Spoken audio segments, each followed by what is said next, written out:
What is up? This is the Working Investor. In this video, we're going to talk about 3 income funds that provide weekly or monthly income, and you don't have to choose between getting a dividend or falling behind in total return relative to the benchmark underlier.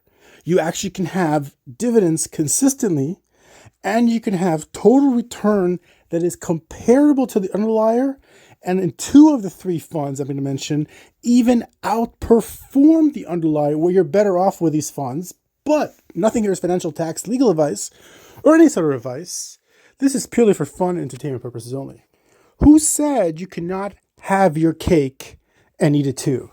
And in this video, I'm going to prove that you have these funds that you can have both, but past performance is not indicative of future gains. But eating cake is indicative of future weight gains. And I'll give you guys a hint. These are my positions, my biggest positions that I hold in one of my income portfolios. And I own 3 of these funds in my income portfolios. Can you guess which 3 they are? Well, if you haven't guessed, starting with number 1, numero uno, we have QDVO from Amplify ETFs. I will link a video in my description that I made on this video explaining in detail how this thing works under the hood and what is the secret sauce that makes this thing tick. And QDVO has a birthday that just occurred recently. It's just been around for about a year. And you can see here, and I'm doing this intentionally, look at the price return, just the price return of QDVO, 15.98%. We're going to compare this to 2 benchmarks, the S&P 500 and the NASDAQ, the triple Q.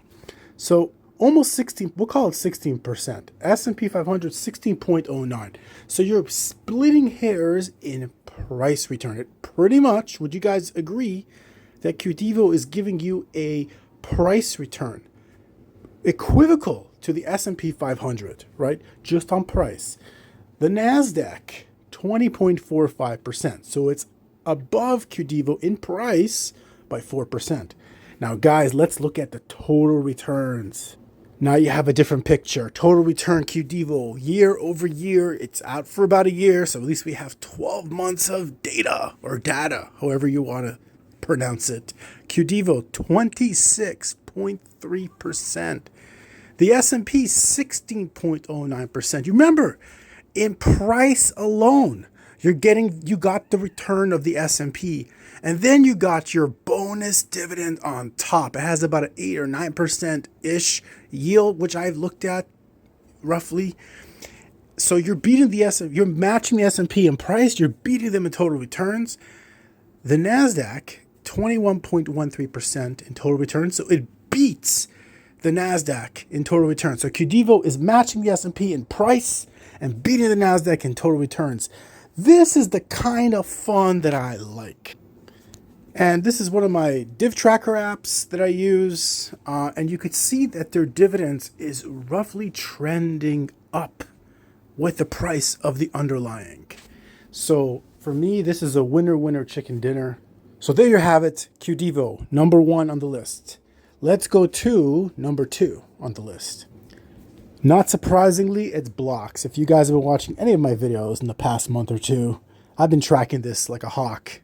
And this is on my list. And I have evidence to prove why BLOX is on the list. I will link a video in the description where I cover BLOX in detail. Let's go ahead and look at the charts of BLOX. We're just looking at price return for now, comparing BLOX from when it launched, June 17 to today, comparing it to Bitcoin as the benchmark, and Bitcoin price return, 10%. BLOX price return alone kicked Bitcoin's butt, 16.54%, 50% above, Bitcoin. RSSX is something that I covered, 9.59%. It shouldn't really be here. LFGY, LEFG, price return, negativo, 7.41%. MISTI, negative 15.83% in price. YieldMax, the wonderful NAV Erosion. BTCI, up 4.1%. Let's go ahead and look at total returns. Bitcoin 10%, BLOX 23%.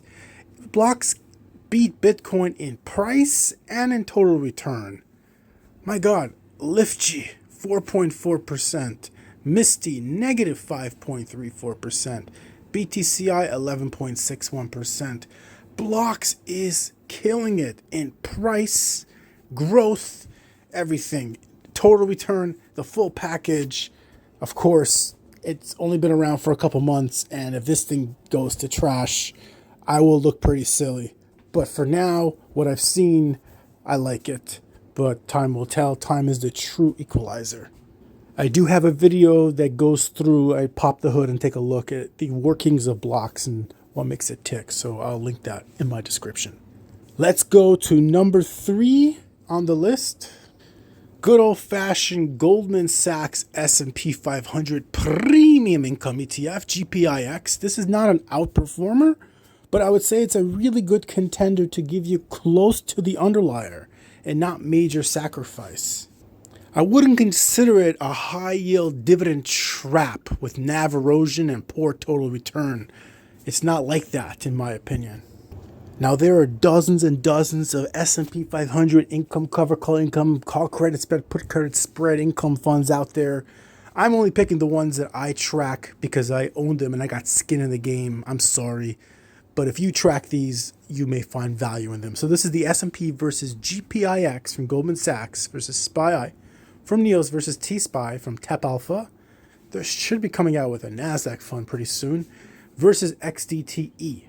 Now we're looking at total return year over year. They've all been around for about at least a year, some more than a year. S&P 500, 16%. That is the benchmark. 16.09 to be specific. GPIX, 16.33. So you could see that GPIX pretty much gives you income, but also delivers you a total return that is definitely a contender to the underlying of the S&P 500. Maybe a little bit more, but it's definitely a contender. SPY, not too bad. It's still underperformed the total, but it's a cover call ETF, guys. A cover call ETF, you cannot always expect to get 100% return, although that's where I like to do my research and find these special, unique unicorns that do that.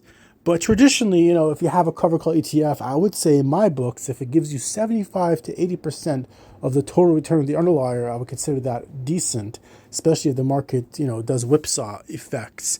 But this one only underperforms the underlier by a little bit, about 0.5%, a little more than 0.5%, about 60 basis points more or less. T-SPY from TEP Alpha, also, within the 0.5% of performance of the underlier. It's so very close to the underlier. And then I have XDTE. I was thinking of dumping the Roundhill XDTE, but the thing is, I look at the full picture, and you could see that XDTE tends to be, a lot of times it was the top of the pack, many times, right? Or close to the top of the pack. Right now, since we had Liberation Day, it fell to the bottom of the pack.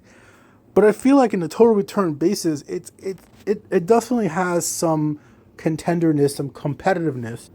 And I still keep it in my portfolio because it did have historically, again, past performance, not indicative future gains, it did have this outperformance at some point relative to the underliers, to the other ones. Though there is something called sunk cost fallacy and ownership bias. I don't know what Fianchi fund is. That's just a made up fund. But the point is that sometimes when you own something, you could have a bias called sunk cost fallacy. You feel like you just can't give up because you're already in so deep. Or the ownership bias, where in your mind you feel like it's better because you own it, but you don't look at it objectively. So I'm aware of these fallacies and these erroneous thinking patterns. Maybe that's why I still keep it. But the point is that GPIX is definitely a contender. We could look out a little further in time. We're going back to 10/26/2023. The most amount I think it came out of 10/24, but I didn't see any data from there. So 10/26/2023, S&P 56%, GPIX, this is price return, not total return, 30%. So you can see it delivered on price at least 50%. SPY, maybe 25%. And if you go to total return, same timeline, You can see 56% versus 51, very close to the underlier in, you know, a couple of years span, almost 2 years span versus SPY 41. So not an outperformer, but a very close to the performance, I would say. Anyways, I hope you guys enjoy. Let me know what you guys think. Do you have any other funds where you can have your cake and eat it too? This is the Working Investor overnight. I hope you guys have a wonderful trading week. Be well.